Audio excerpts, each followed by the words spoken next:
Habíamos hablado ya sobre los antimicrobianos, son eficaces, pero que debemos seguir algunas condiciones, ¿no? Como por ejemplo identificar el microorganismo, la sensibilidad, que es importante, el lugar de la infección, factores relacionados con el paciente, la seguridad del fármaco y el costo del tratamiento. Entonces vamos a desarrollar lo que nos está faltando al respecto. Identificar el organismo infectante es fundamental porque vamos a saber contra quién nos estamos enfrentando y poder tomar decisiones rápidamente, ¿no? En la elección del antibiótico. Existe un tratamiento que es empírico, provisional, que en algunas situaciones lo tenemos que hacer dada la emergencia o la situación de gravedad, ¿no? Hay enfermedades agudas, un paciente, por ejemplo, neutropénico, habíamos dicho, con una meningoencefalitis, que no debemos demorar, ¿no? En el inicio del tratamiento antibiótico. Lo ideal es conocer la sensibilidad, o sea, tener un antibiograma. Pero esto no debe ser una regla, porque algunas veces sí podemos empezar en forma empírica. La sensibilidad, por lo tanto, si bien es cierto, sería lo ideal. Primero que en todo sitio no hay, ¿no? No hay medios de cultivo, incluso aquí en Arequipa, algunas veces en clínicas lo mandan hasta Lima para hacer el estudio de cultivo. Imagínense en sitios más alejados, ¿no? Elegir un fármaco bactericida, idealmente dado la gravedad del paciente. Ya habíamos comentado que conocer la concentración inhibitoria mínima, es decir, el menor número o la menor concentración de antibiótico que es capaz de eliminar o inhibir el crecimiento bacteriano, es importante también para elegir el antibiótico. Muy bien. ¿Será importante el lugar de la infección? Por supuesto. Una infección neurológica tiene que atravesar la barrera hematoencefálica. ¿Qué características tiene esta barrera? Que, como su nombre lo dice, su objetivo es para impedir que entre al cerebro. Imagínense que no haya barrera, que esté abierta a todo, con cualquier alimento, bebida, peor un fármaco. Imagínense una infección, el paciente o la persona estaría grave, ¿no? Inmediato. Los fármacos, por lo tanto, deben ser liposolubles, tener un peso molecular pequeño y menor unión a proteínas para que pueda atravesar esta barrera hematoencefálica y llegar a la infección cerebral. Por ejemplo, una meningoencefalitis se trata con antibióticos, digamos ceftriaxona. La ceftriaxona tiene estas características.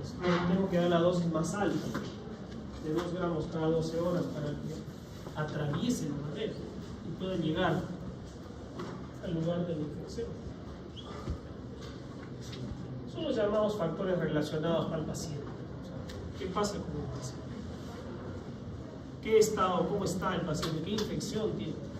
¿Cómo está su sistema inmunitario, renal, hepático, circulatorio? La edad. No va a ser lo mismo que un paciente que tiene 20 y otro que tiene 80. Un paciente que está con quimioterapia, un paciente que está en diálisis, un cirrótico, un paciente hipotenso. Son condiciones que influyen en el fármaco que voy a emitir. De hecho, una gestante que está en lactancia también nos va a hacer pensar en cuál es el mejor tratamiento. En el caso de una gestante, ¿cómo elijo el antibiótico? Por riesgo-beneficio, ¿no? Mientras el beneficio sea mayor que el riesgo, procede. Pero también poniendo en contexto la situación, ¿no? No le voy a dar un antibiótico a una embarazada con gripe, sabiendo que la gripe es un cuadro viral. Tengo que también ver esa situación y no abusar de las medicinas en la embarazada, en la gestante. Si la gestante de por sí ya está con una gestación, un embarazo que le condiciona ciertas situaciones, imagínense otra enfermedad y agregar otros fármacos. O sea, en lo posible no usar antibióticos, en lo posible. O si es necesario hay que usarlos. Los efectos adversos son raros, son más puntuales, ¿no? El uso de tetraciclinas, algunos antiparasitarios o los aminoglucósidos, sí se ha demostrado que tienen efectos significativos. Hay muchos que no se saben, porque no hay estudios con antibióticos, ¿no? Y no es que la embarazada, pues las embarazadas están tomando antibióticos, porque ellas mismas saben ya, ¿no? No dicen, mejor no tomo. Entonces, con más razón tenemos que nosotros seguir esa línea. La FDA, esta Oficina de Administración de Alimentos y Drogas de Estados Unidos, hace mucho tiempo ya tiene una clasificación de los fármacos en A, B, C, D y X, ¿no? Donde en A, el A es lo absoluto, no es dañino, pero ningún fármaco puede caer ahí, ¿no? Todos son relativos. La mayoría están en el grado B o el nivel B, o la clasificación B. Y la X, riesgoso, está contraindicado, no debe usarse. ¿Ya? Había un fármaco en los años 70, se llamaba talidomida. La talidomida era muy utilizado por los médicos y por las gestantes para las náuseas del embarazo. La talidomida es prima del dimeridinato, pero el dimeridinato es más moderno. Bueno, talidomida, con el tiempo que se encontró, que los fetos nacían con la llamada focomelia, no tenían bracitos ni piernas. Hay personas así ahora, ¿no? Son consecuencias del uso de talidomida, ya no se utiliza, porque evidentemente está caro, sí o sí le va a hacer daño. De preferencia en B o en C, los aminoglucósidos, las tetraciclinas, tener cuidado. ¿Ya? Eso no significa que no debe usar antibióticos en una gestante. Si los necesita, hay que usarlos, pero en la medida de esa necesidad, ¿no? Si puede evitarlos, mejor, ¿sí? Pero si tengo que darle porque es una paciente, una gestante con neumonía, veo pues el riesgo-beneficio. ¿Verdad? No se olviden de eso.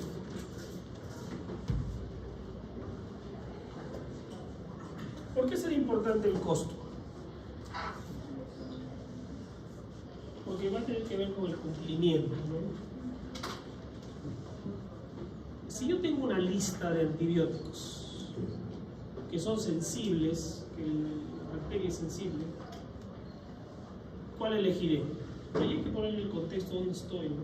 Si estás en el Ministerio de Salud, en Salud, elegiré por de repente el más económico o de repente un intermedio, ¿no? No me voy a ir pues, estando en el MinSal, que el tratamiento cuesta 500 soles, ¿no? Porque lo más probable es que el paciente no lo reciba, ¿no? Es lo más probable que va a suceder, ¿ya? Tampoco no es que voy a darle porque sea resistente, ¿no? Porque no tiene, no. Entonces, ¿qué hacemos si se da la situación que puede pasar? Un paciente está en un hospital, ustedes digamos están en un hospital público, digamos, por supuesto, y justo el paciente tiene una neumonía por una bacteria Acinetobacter baumannii y es resistente a todo y sensible solo a un medicamento que es la tigecyclina y es muy costoso. ¿Qué hacemos? Se muere. Probablemente pase eso, ¿no? Probablemente pase eso. Hay que buscar estrategias para conseguir que eso no pase, sí. Pero ¿cuál es el problema? El problema es que no siempre vamos a hacer eso, ¿no? O sea, no siempre vamos a estar dispuestos a costear, por ejemplo. Que uno de ustedes costee o un grupo se junten y costeen el tratamiento.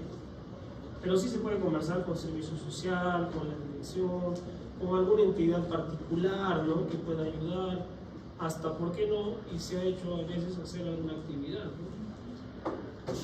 Es una responsabilidad de las autoridades, del gobierno, pero la verdad no siempre pasa eso.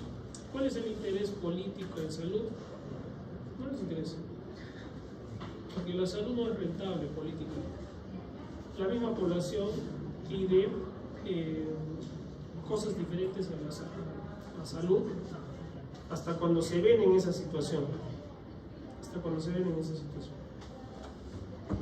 Y por eso vemos pues, que hay pueblos que tienen un estadio para 10.000 personas cuando la población es de 3.000, pero tienen estadio y no tienen ni poste. O aquí en Arequipa quisieron construir un hospital en un distrito y la población se levantó y dijo que no, porque ahí era donde jugaba fútbol. Entonces, por eso somos un país del tercer mundo, ni siquiera en vías de desarrollo, un país pobre, un tercer mundo. No somos en eso. Mucho tiene que ver, por lo tanto, también la educación. Ustedes van a decirme qué estrategias podríamos hacer para mejorar o disminuir la resistencia antimicrobiana. ¿Será importante las vías de administración? Por supuesto. ¿Se acuerdan el año pasado? El semestre pasado han hecho vías de administración. Oral, ¿no? Intramuscular, intravenosa. ¿Qué más será? Subcutánea, sublingual, rectal. Y eso va a estar también en contexto de la situación del paciente. Si viene un paciente con un cólico renal, usaré probablemente una vía intravenosa, ¿no? Si tienes un paciente séptico, usaré un antibiótico intravenoso. No le voy a dar vía oral, ¿no?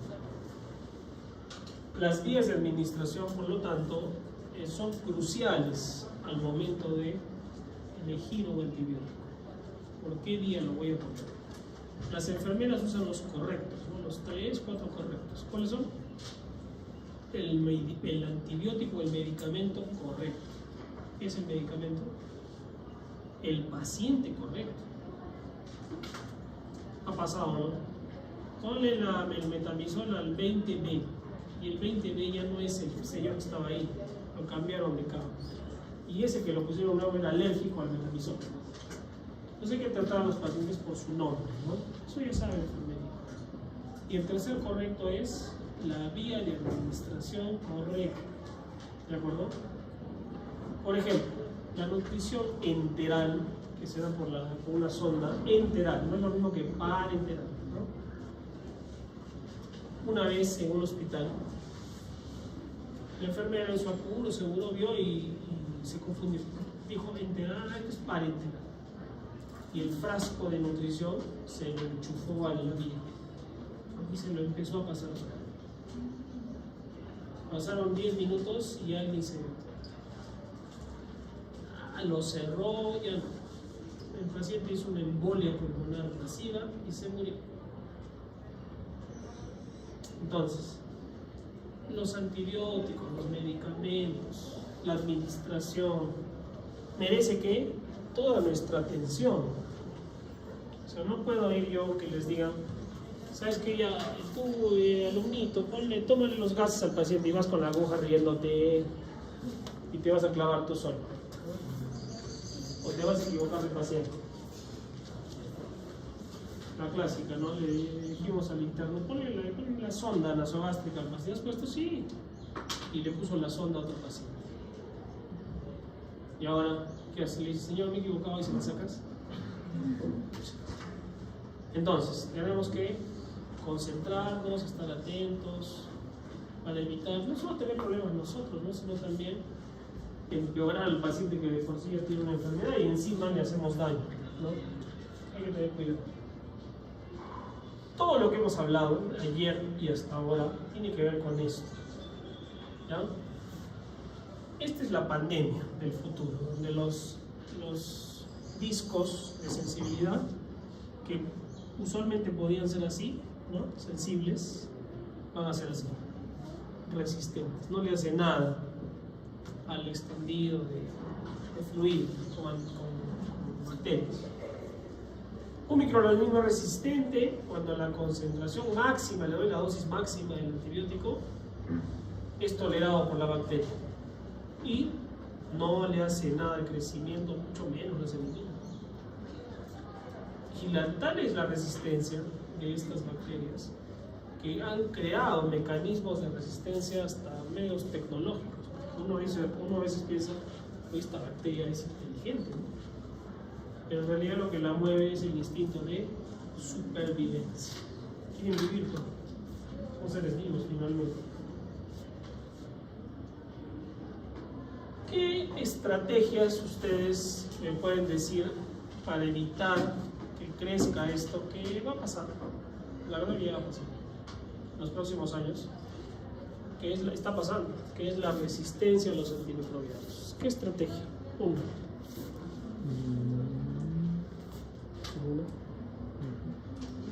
Una estrategia para disminuir la resistencia a los fármacos.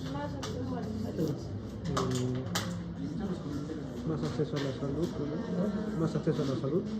Acceso a la salud. Otra. Receta médica a todos los Receta, ¿no? Que las farmacias no vendan sin receta. Existe ya una norma, pero no se cumple. ¿Qué más? Educación.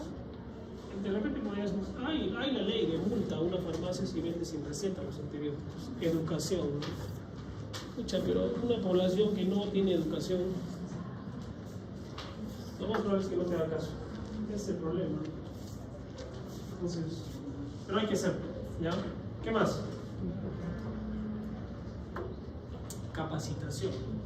Que el personal de salud esté capacitado en la prescripción de medicamentos. Y ahí hay su límite. ¿Quién prescribe? ¿Quién no prescribe? ¿Por qué prescribe? La proliferación de institutos, facultades, que se preocupan más por el aspecto de números, sino de calidad. Y al final la perjudicada es la población, ¿no? La sociedad. Pero bueno, ¿qué más? Que el gobierno también invierta, ¿no? En fármacos, que haya disponibilidad de fármacos. Vas a un hospital, al seguro, te recetan un antibiótico, no hay. Tiene que comprarse en la calle. Pero no tiene que comprarse, entonces no lo va a comprar. ¿Ya? No hay una cultura en nuestra sociedad de salud, ¿no? ¿Quién va a gastar? Pues va a decir, vamos a hacer prevención este año, y vamos a gastar en salud en la familia. Eso no existe,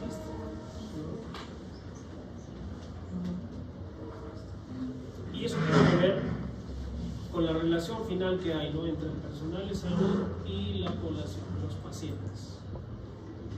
¿Cómo es el paciente de ahora al paciente de los años 80?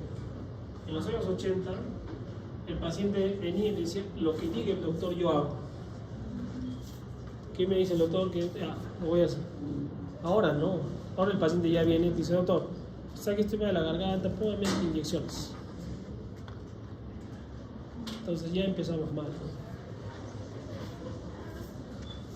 Y eso se ve en los hospitales, son más demandantes, más exigentes. A veces sin razón, otras con razón, la mayoría sin razón. Entonces la situación en la que ustedes van a enfrentar, o sea, el mundo es más complejo en ese sentido, ¿no? En general todos queremos soluciones rápidas, ¿no? Recién ingresado hoy día, y ¿por qué sigo con fiebre? Los voy a denunciar, malditos. Y recién ingresado en la mañana, y ya quieren que en la tarde ya esté curado ya la neumonía. Por lo tanto, todo eso influye, ¿no? Porque al final el médico de repente se ve presionado y dice, ya, ponte inyecciones. Y le da inyecciones para la gripe. Y ahí es el problema. Si no le pones, va a buscar otro que se las ponga. Un tema muy complejo. Y esto que ha llevado a que las bacterias pues, se fortalecen y generen mecanismos. Alteran el objetivo. Las bacterias alteran el receptor del antibiótico, el blanco, lo modifican. Hacen que se acumule menos el fármaco en la célula. Generan bombas que hacen que entre el fármaco y la bacteria la saca. Lo bota.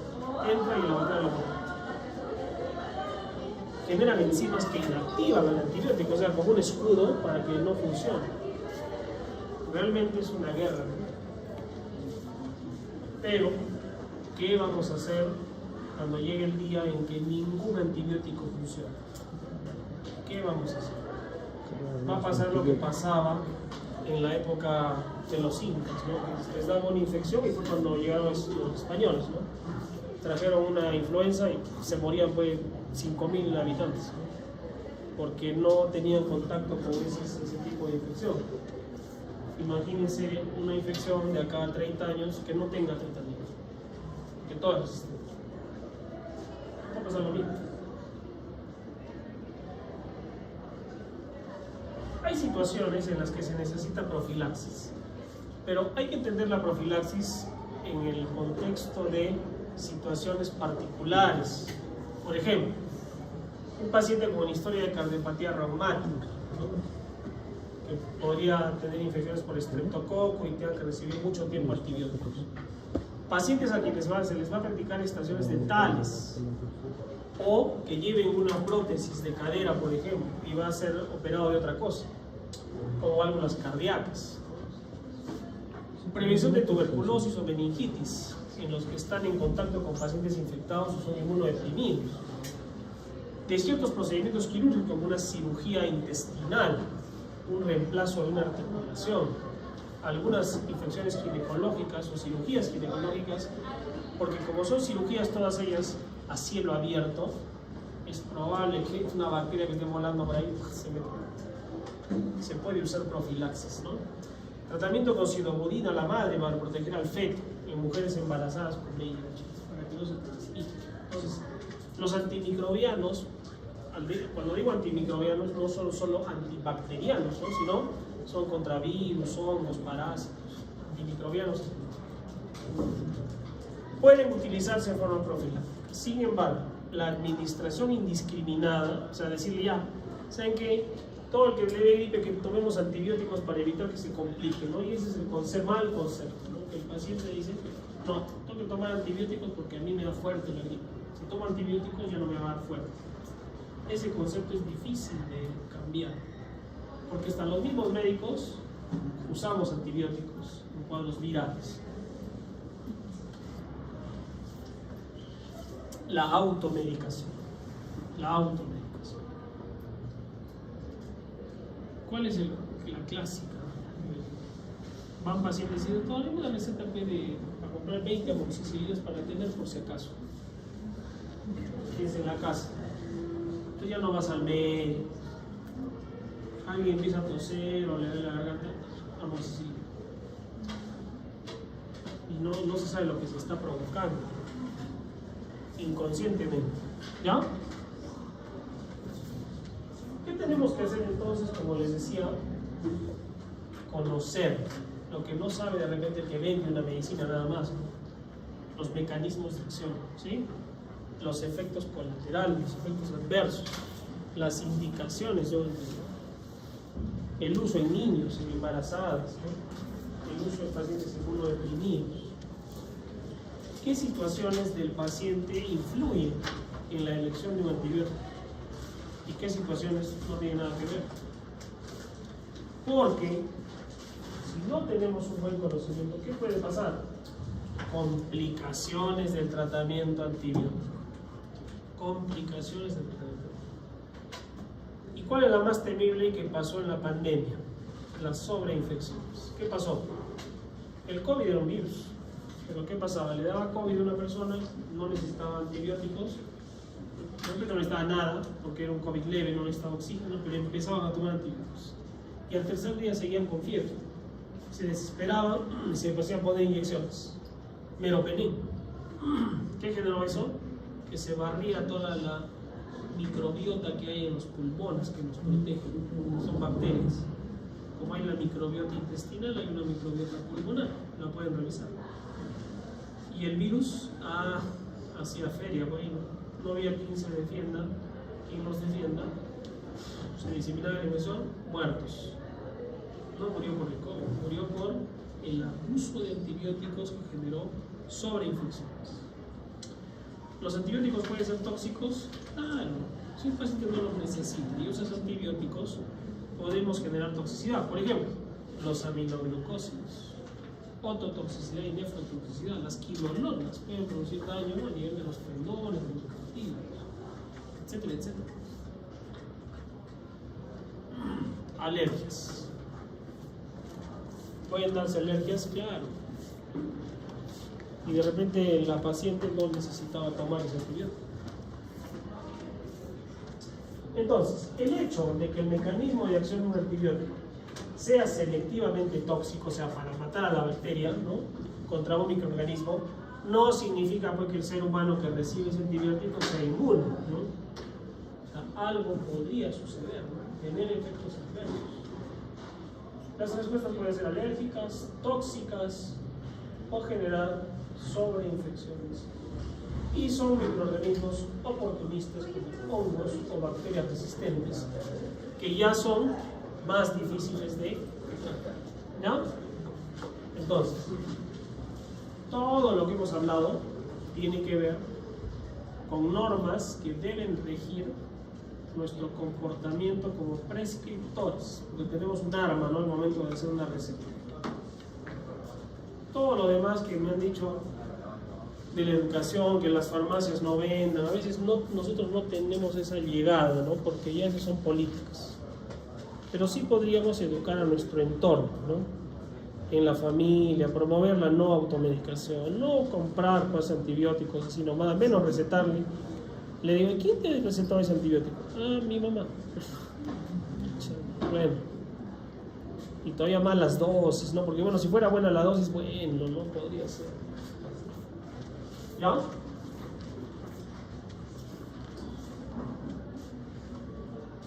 Vamos a tener ese compromiso, tenemos que hacerlo, porque si no, ¿quién lo va a hacer? ¿No? Si no lo hacemos nosotros, ¿quién lo va a hacer? No es fácil, como han visto, no es fácil, ¿no?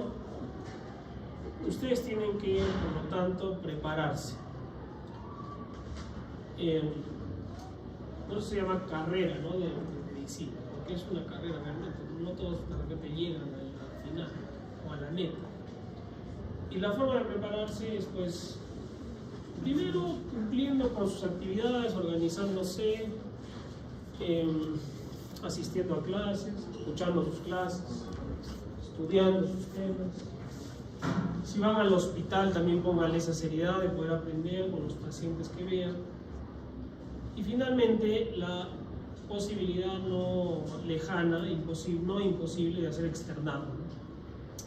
¿Qué es eso? De que puedan hacer en enero o febrero del 2025, el 26 y 27, ir a un hospital. Minsa de salud, a una clínica grande, aquí en Arequipa, fuera de Arequipa, donde ustedes quieran, pero que puedan tener esa experiencia. Porque es una experiencia un poquito más relajada en cuanto a que no es calificada, no está tras la nota, ¿no? Pero que sí puedan ustedes conocer cómo se hace una epicrisis, cómo se hace una receta, cómo se prescribe, cómo se da un alta, dónde debo pararme o qué no debo hacer, sobre todo eso, qué no debo hacer, ¿no? Cómo hacer un pedido de laboratorio, ¿no?, cómo hacer un procedimiento simple como sacar una muestra para gases arteriales o poner una sonda, una paracentesis, etcétera, etcétera.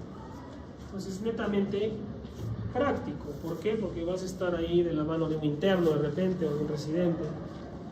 Entonces, háganlo. Si pueden hacerlo, háganlo, ¿ya? ¿Cómo lo hacen? Acérquense al médico, a su profesor, y le quiero venir en enero. Ya hay muchos que han ido para hacer eso. Pero esto no es que vamos a ir en grupo, no. Esto ya es individual, de cada uno. De repente ir a pediatría, emergencia, UCI, cirugía, hacer operaciones. Pues tienen infinidad de opciones, ¿no? Y hospitales para hacerlo, ¿de acuerdo? Y es un poco tarde, ya estamos en octubre, enero, abril. Entonces, es simplemente gestionarlo. Si dicen, no, aquí vas para otro lado y así. Vamos a responder estas preguntas.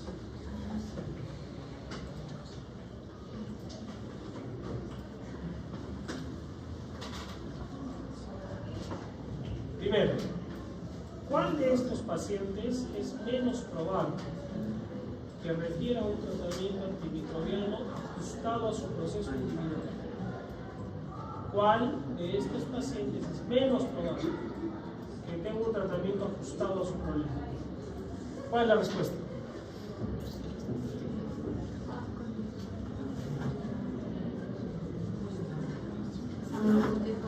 Asintomático quimioterapia. ¿Cuál es? Asintomático vena renal. Asintomático A ver, vamos a ver. La A, ¿qué dice la A? No, es el que da el tratamiento según ese problema. La B. La paciente que esté en diálisis. Paciente con edad avanzada. La edad influye. Paciente con afectación hepática. Bien. Pero el paciente con hipertensión. No, ya esa es la respuesta. Menos probable que requiera un tratamiento quimioterapia ajustado a su proceso. ¿De acuerdo? La 2, ¿puedes leer la 2? ¿En cuál de las siguientes situaciones clínicas no está justificado el uso profiláctico de antibióticos? Otra vez. ¿En cuál de las siguientes situaciones clínicas no está justificado el uso profiláctico de antibióticos? Léelas. Prevención de la meningitis en los individuos que están en estrecho contacto con pacientes infectados. Sí. A ver. Paciente con una prótesis de cadera a quien se le practica una extracción dentaria. Tratamiento prequirúrgico para implantar una prótesis de cadera. Paciente que aqueja frecuentes afecciones respiratorias. La E. Tratamiento prequirúrgico de procedimiento de gastrointestinal. ¿Cuál es la respuesta? La D. Profilaxis, hay que identificar qué está pasando y tratarlo. No vas a profilaxis. Un año le vas a profilaxis. Finalmente, Un varón de 57 años se queja de fiebre, cefalea, confusión, aversión a la luz y rigidez cervical. Se hace el diagnóstico presuntivo de meningitis bacteriana. El tratamiento antimicrobiano debe iniciarse después de que A. La fiebre se reduce con antipiréticos. B. Se toma una muestra de sangre y líquido cefalorraquídeo. C. Se realiza una tinción de Gram. D. Se dispone de los resultados de susceptibilidad a antibióticos. Y E. El laboratorio de microbiología ha identificado el o los organismos infectados. ¿cuál es la respuesta? D o E.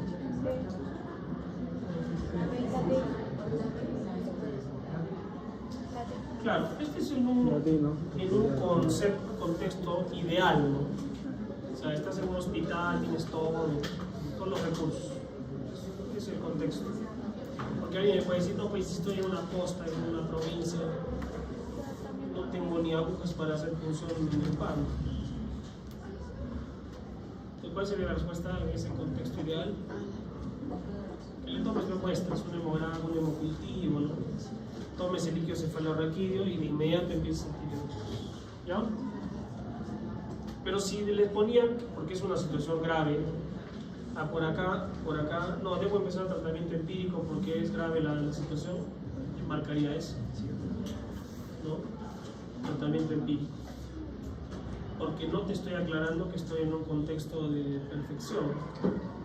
Pero si no te dicen nada, tú tienes que asumir que es el mejor escenario, ¿no? Estás en un hospital, tienes todos los recursos. Pero si no te quiero decir eso, te quiero llevar a otra respuesta, te voy a decir, usted se encuentra en un distrito de una provincia. Ahí cambia la cosa, ¿no? Probablemente la respuesta será, empiezo el tratamiento y lo transfiero a un hospital macro. ¿De acuerdo? Listo. Entonces, ¿qué es lo que tienen que hacer ahora? B. Tenemos que estudiar, porque no les ha ido bien en la primera fase.